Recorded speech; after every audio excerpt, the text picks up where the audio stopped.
2021, we didn't grow. We couldn't grow because there was a crazy hard lockdown in Vietnam for the COVID. So I think that time is one of the most hardest time for our company. So our sales was like down to almost like zero. But we still need to pay the payroll for the bunch of employee we have already. And that time we struggle a lot, and all the restaurant they have to close because government order restaurant cannot open. It starts with just taking that leap. Man, you have to work hard. You have to be incredibly smart. Choose something that even if it fails, you are going to be proud of it. Doesn't matter how badly you got beaten in that. Be kind, be kind, be kind. Become a better person, a better leader, the better business. Go with your gut. I'm Samuel Donner, and this is Finding Founders. Taku Tanaka's burgeoning success in the food industry was slowly being torn apart by COVID and the isolation that came with it. So much hinged on the success of this business, and it was up to him to save it. Taku proves that he can handle whatever comes across his plate, as today he stands as the CEO of Kamereo, Vietnam's first tech-powered B2B food sourcing platform. The inspiration behind this company came from a lifelong interest in food, from working at a pizzeria to growing up in his deliciously aromatic home with his family back in Tokyo. It seems like food has kind of run deep in your life experience and even originates in Japan. Before doing it, can you tell me about some of your earliest memories growing up in Japan? Yes, I've been grew up in Japan, and I never been abroad pretty much until when I was in college, right? I was born in Shizuoka, which is famous for Mount Fuji. But early days, our family moved to Tokyo, so I pretty much grew up in Tokyo. Most of the memory I had is pretty much eating with the family. A lot of my family member are actually working for the food business. Like my dad was working for the flour business in Japan, one of the biggest flour company. He worked for one of the biggest flour companies? But part of flour, and also moved to some of the food tech company after. And also like my grandfather, he was in the Department of Agriculture in the government. So generations of food. Right. So I think in the beginning, I had a lot of opportunity to eat out or a lot of food in the house for, I don't know, Christmas or the New Year and whatever else, right? I don't know that's impact to affect my thinking or not, but when I was in the junior school or something, 13, 14, 15, I was started to think about I want to open my own restaurant. Do you remember how you thought about that? Did you tell people or was it secret? I mean, I started to talk to the people. Hey, I want to do something by myself. And if I do so, I want to open my own restaurant. Do you remember what kind of restaurant you wanted to open? I wanted to do something our library izakaya stuff, but something like a new izakaya stuff. What's izakaya? Izakaya is the Japanese traditional way of the people go and eating and drinking and talking with the coworkers, the family and friend and whatever, and open until the late night. And that's kind of izakaya concept. I mean, it's booming in Vietnam right now too. It's open to families, but it opens very late into the night. Open to everybody. But a lot of people go for drinking. So it's not like a bar, right? It's kind of bar, kind of a bar? The more eating. More eating. I think a bar sounds like more drinking. Okay. But izakaya is more eating and drinking. So I was in a school, and I don't know, maybe that time I was not college enough, so I feel I have to just keep studying until you can make your dream come true. Right. And then but you had your dad that was working for the flour company. You had your grandfather that was in agriculture. You were around food. Did you ever talk to your family about wanting to open up a restaurant? And did they ever say no, you got to go to school first? Or what did they say back to you? I think I roughly tell them no, hey, I want to do something by myself. They say, okay. But I also feel no, maybe it's better to go to our university at least. So I decided to go to university, and I joined university in Japan, which is a little bit unique as they don't have any major when I joined. when I join, no major. And then after 2 years, I'm going to decide something I'm going to do.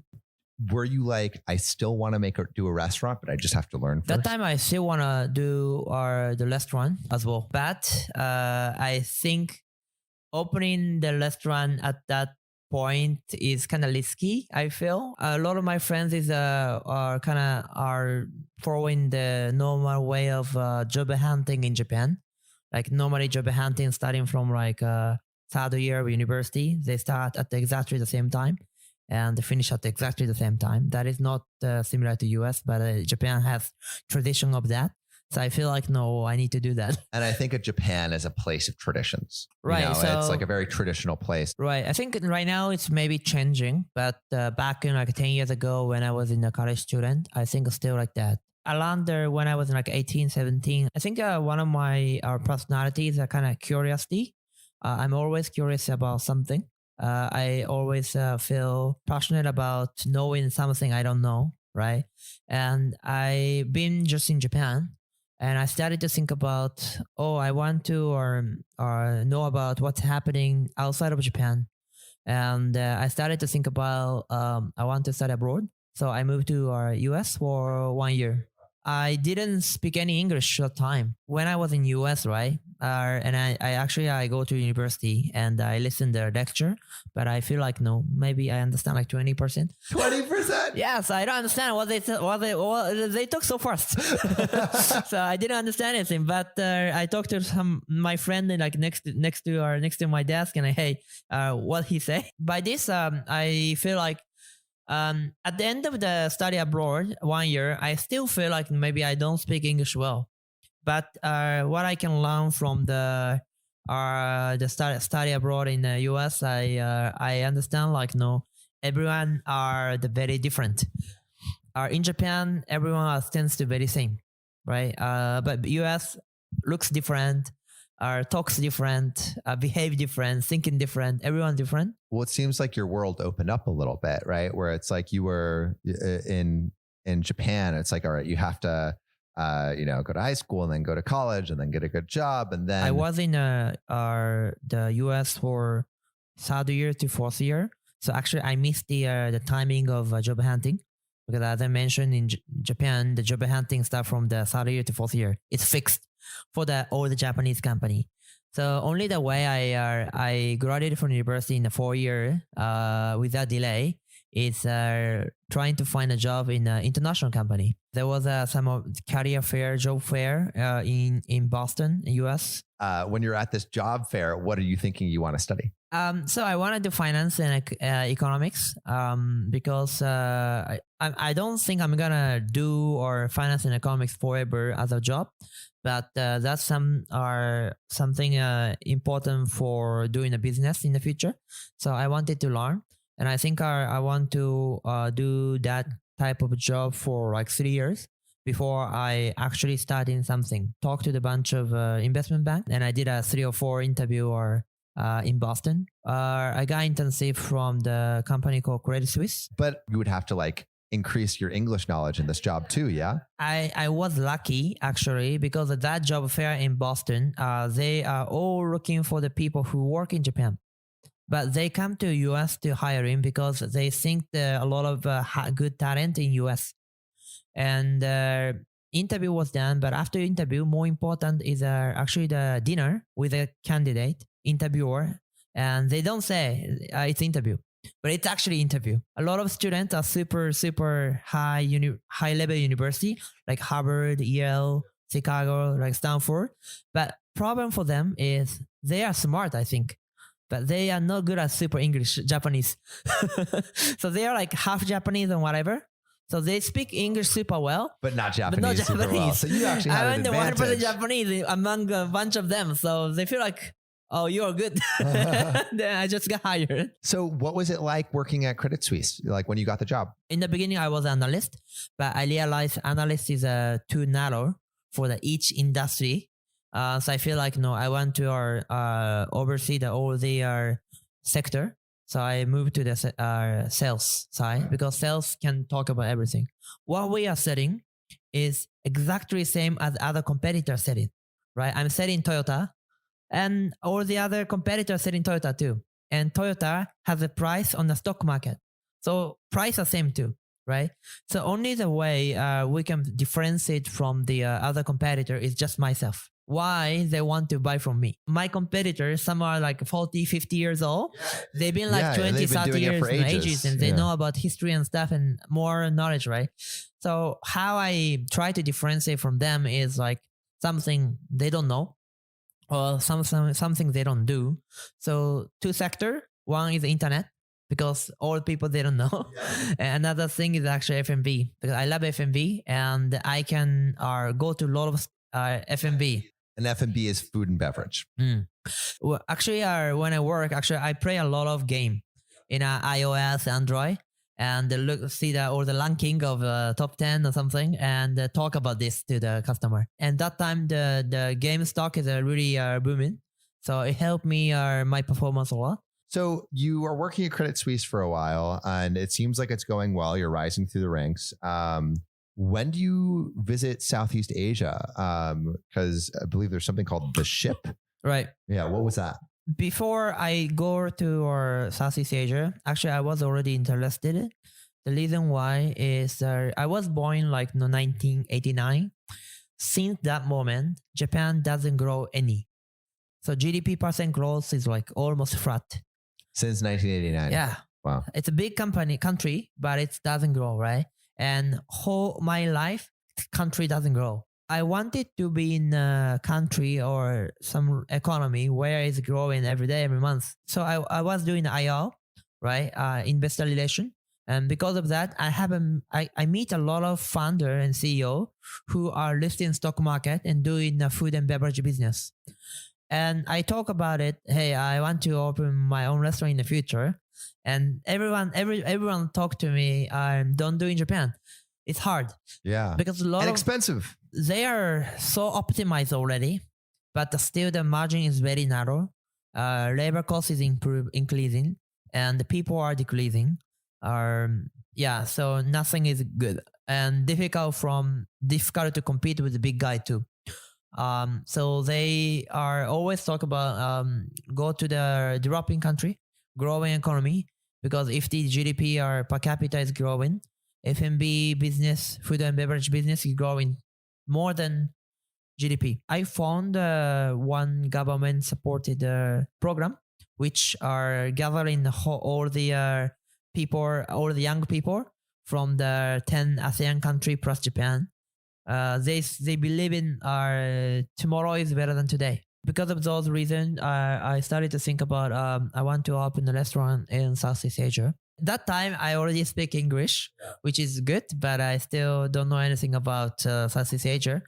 So I started to look for some other opportunity which I can learn about market and also the operation. And I just Google restaurant job or restaurant startup or in Southeast Asia and whatever. And I found out one company called Pizza 4-Piece.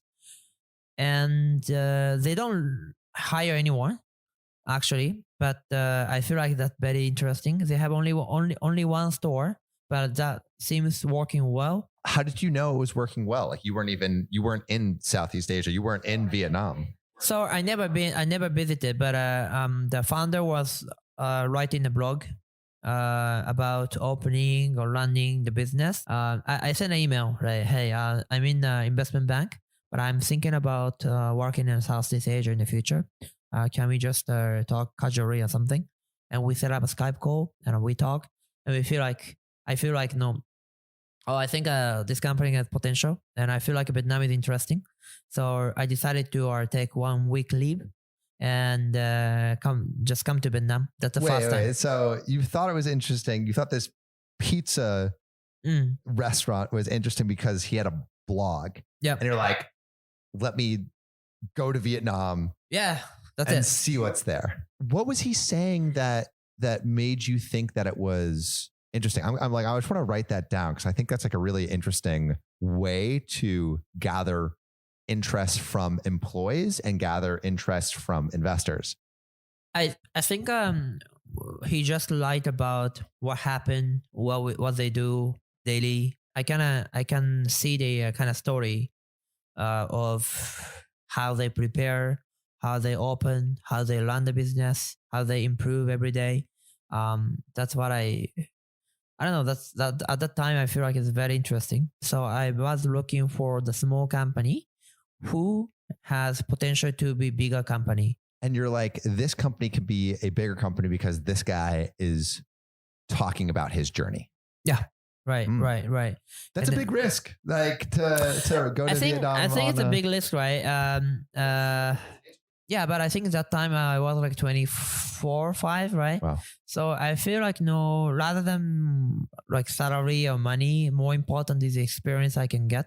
That's the reason why I decided to leave the investment banking and move to Vietnam to join one small restaurant venture back in like 9 years ago, right? So 2015, you moved to Vietnam to go talk to Pizza for Peas in Vietnam. And this guy had the reason you went is this guy had a blog. He was working at an internet company before, and you're like, okay, this is a small restaurant, but I think it could be much bigger. So how did the conversation go when you were in Vietnam with this guy? So I think when I come Vietnam, I think even the founders or everyone still working in the restaurant. So I also work in the restaurant. Yeah, so I do pretty much in the service side, or like preparing all the table, the cleaning the table. But I think relatively I speak English better, so I was doing the reception. That time the reception job was so crazy, like every like 1 minute, like customer call like 4 or 5. So, but we have one phone, so it's keep picking up the phone, and the people are lining up, and every day full. So we see already the potential to expand a lot of store. But at that time that we didn't have any the capital to expand a lot, so we didn't expand. But after we together start to raise the capital from the investors, so we expand more stores. But how much did it allow you to expand? So after that, like I moved to Hanoi. I come to Ho Chi Minh, but after I moved to Hanoi to open our branch in Hanoi and later in Da Nang. So I think during my work in the 3 years, we expanded to almost 10. Wait, 10 restaurants in 3 years. Yeah, but now they have more around 30. Right. And I think our working in the journey of the restaurant business expanding from the 1 to 10 are very interesting. I mean, in the beginning, I had a lot of difficulty. Firstly, the language, because some speak English, but some don't speak English, right? And also, I never manage the people. I mean, in investment banking, it's more about individual job, right? Each people are all smart. So from the talk and conversation with a lot of members, I struggle a lot to communicate well.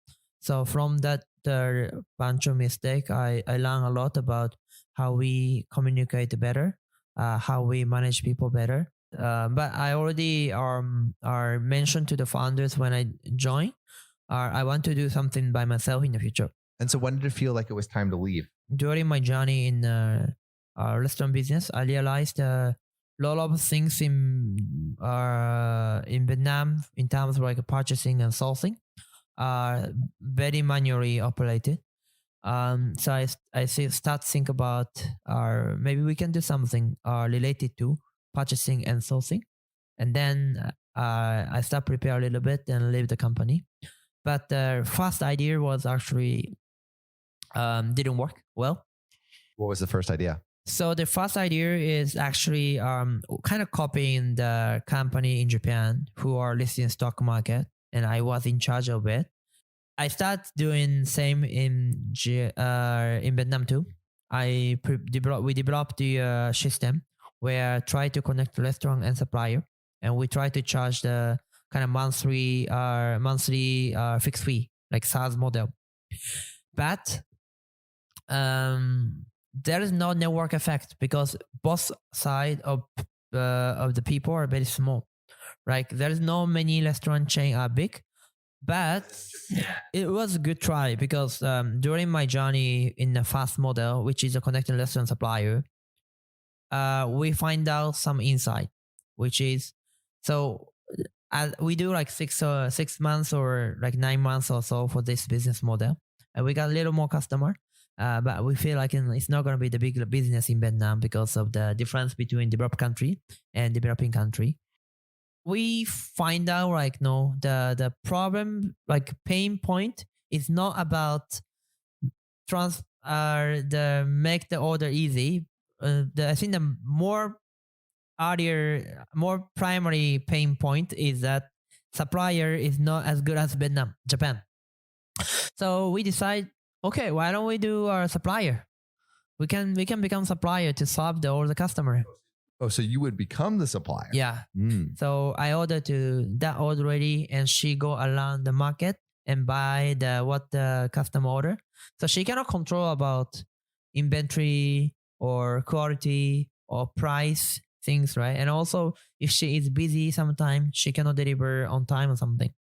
So those things I think we can solve by holding the inventory and trying to streamline all the supply chain from upstream to downstream, because in Vietnam there is also a lot of middlemen between upstream the downstream. So we start our thinking about that, and we do step by step our growing the business as a supplier, but digitized supplier, which means we try to digitize as much as possible for the process. We are not selling the digital platforms to the customer. We still do the supplier, but we optimize by tech. Like we do have mobile app and website where customer can look for the product, placing order, look at all the payment and delivery, which actually enable us to reduce a lot of hassle. And also we in the back end, we are building the management system for the warehouse, fulfillment, and last mile delivery, so that we can try to optimize the cost and also reduce the mistakes. So that's what we are started work on. Wow. So were you working with a co-founder at that point? So we started with the co-founder for the CTO or the Japanese, but actually after we pivoted and for a while, since we are not selling tech anymore, and he's a tech guy, so he decided to leave the company. We're still friends. We meet every time we come to Japan. We go drinking, but I think our business is a more operation and the sales, and tech is just an enabler. We are not selling tech, so we separate at the time. Was that a hard separation? I think saying goodbyes every time hard. I think, but I kind of understand, and I think without him, I didn't start this journey. So I really are grateful for him, and we still can be friends. So yeah. Do you think he had like the same goal and vision for the company that you had? I mean, I think even co-founder, right? The person who start about that idea and people who follow that idea is, I think, very different, to be honest, right? Because he never been to Vietnam even. He was in Japan, but I bring him to Vietnam. I changed his life a lot, and he was there for like 2 years. And also maybe want to have family and stuff in the future too, right? In Japan, or maybe want to live in Japan too, right? How does this happen? And also, like, how do you make sure that when a co-founder leaves, it's done well? Like, I would love to know, like, just like how you navigate a situation like that.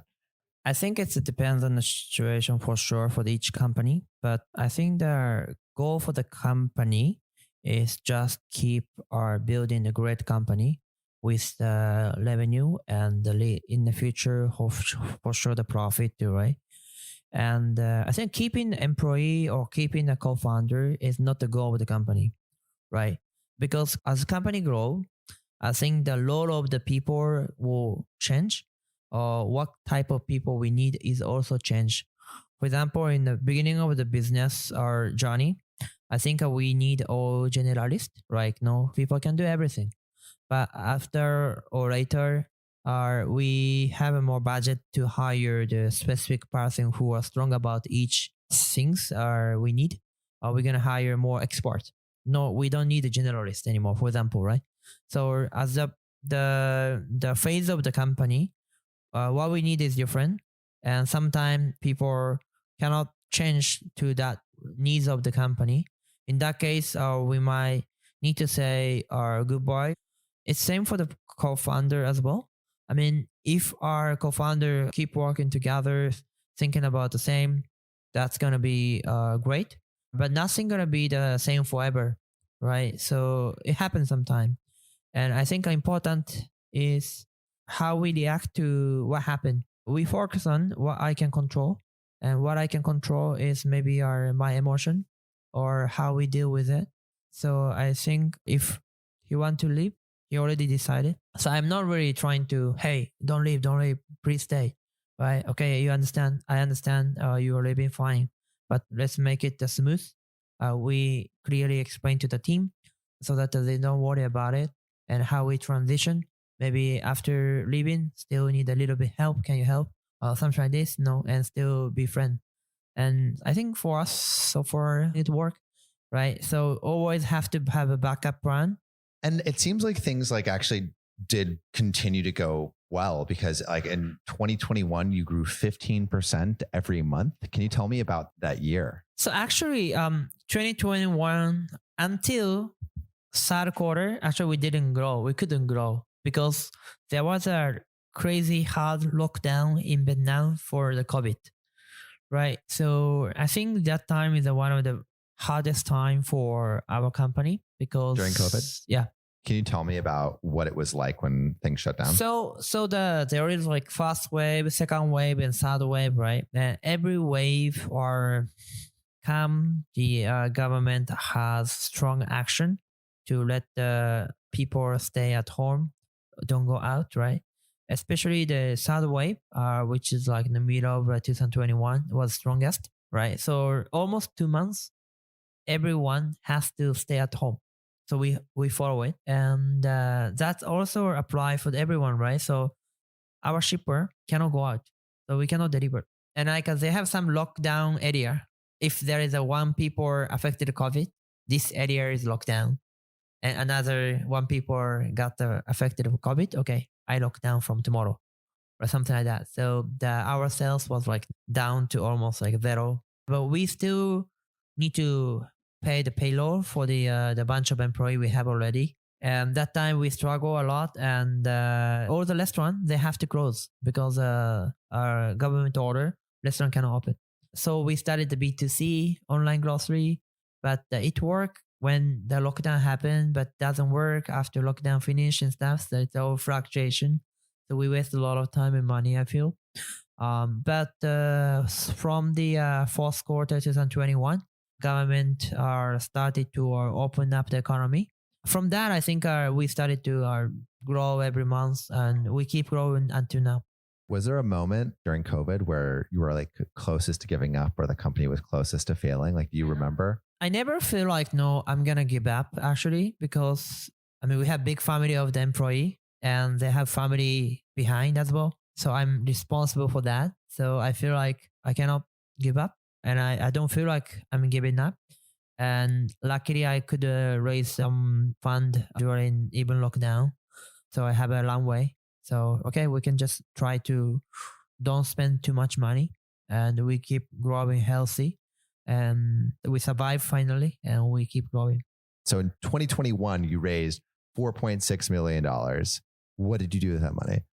Right. So I think in the beginning, since they still in lockdown period, we cannot do anything. So we actually just pay for the team and don't grow. But after the lockdown end, I think we're gonna start spending more money. First, we just buy whatever ingredients from some dealers and sell to the restaurant because we don't have huge volume. But after we put up some sort of volume, we started to work directly with the producer and the farmers. So first things we did, we opened up the vegetable collection center in Dalat, which is like 7 hours from Ho Chi Minh City by drive, where we can collect the fresh vegetable just right after harvest every day from the farmer. So farmer can bring the fresh produce to our collection point because it's in near there. And every day in midnight, we deliver to Ho Chi Minh City so that we can have better cost and the better quality so that we can be more competitive for the our customer. And also we started to sell more product like meat and our groceries, and now we add in seafood as well, so that we can be a one-stop place for the food and beverage business to purchase what they need, so that they don't need to or work with a lot of supplier for their purchase. And yeah, so we spend those money for growing, setting up the vegetable collection point, and also we added more last mile fulfillment center, and we have more team members. And yeah, I think we keep going, and we still not yet making profits, but I think we are in a path to be profitable as we shrinking the loss every month and every quarter. Amazing. So looking to where you're going and where you came from, like what advice do you think you would give to someone who is starting, wants to be an entrepreneur, wants to create something on their own? I think any startup business is long-term game, I feel. Maybe some very lucky company can grow really fast in a very short term, but most of the case it's not really. A lot of my friends who are doing bigger company, but they fail a lot of time. So I think one advice I could give is founders should do something they love it, or they are very interested in, or they have passion about it. If you just think about only from the business perspective, if it doesn't work, I think you kind of burn out mostly. But I like what I do, so I can keep working on. And yeah, I think something you can enjoy, because you have a good day, but you have a lot of bad day. But you need to overcome the bad day. You should enjoy what you do. You love your team. I think that's very important. Thank you so much for listening. If you haven't already, make sure to subscribe, rate the podcast 5 stars, and share with a friend. If you have any questions or comments, DM us at Finding Founders Podcast on Instagram, LinkedIn, or Facebook. Finding Founders is produced and hosted by me, Samuel Donner. Our audio editing team lead is Ashley Jimenez, with support from Jessica Morales, Miley Lipton, Siyu Pan, Kenny Wright, Josie Yo, Matt Fernandez, and Merritt Hill. Our outreach and research team lead is Desiree Nunez, with support from Marissa Granados, Monica Lee, Sarah Tiersma, and Yao Will. To see more of what we're up to, subscribe to our newsletter at findingfounders.co. Thanks again for listening, and see you next week.